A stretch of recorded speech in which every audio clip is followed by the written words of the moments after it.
and let me explain what the substitute does. Tell us which bill first. I'm sorry, this is Senate Bill 1438.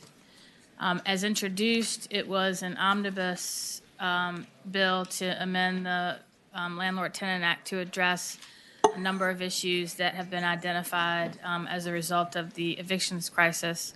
When this bill was drafted, the Housing Commission, which was addressing the same issue, had not yet voted on what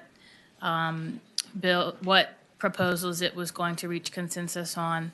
So the draft sort of included a overarching list of items that had been identified by the Poverty Law Center through stakeholder groups that they had to address the evictions crisis.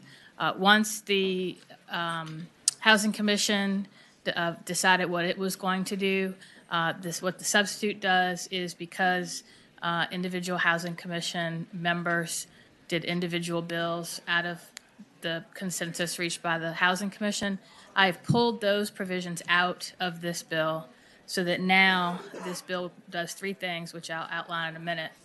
But the three things that the bill does either were not addressed by the Housing Commission, or the Housing Commission did not reach consensus.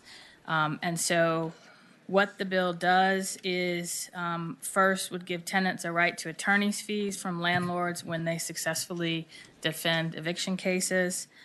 Second, would prohibit landlords from evicting tenants simply because they haven't paid their late fees.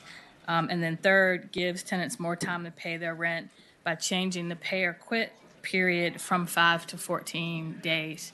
I think the committee is well aware of the eviction study that came out that showed that Virginia had 5 of the top 10 eviction rates for large cities.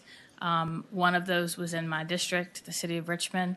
I have a constituent here who would like to testify.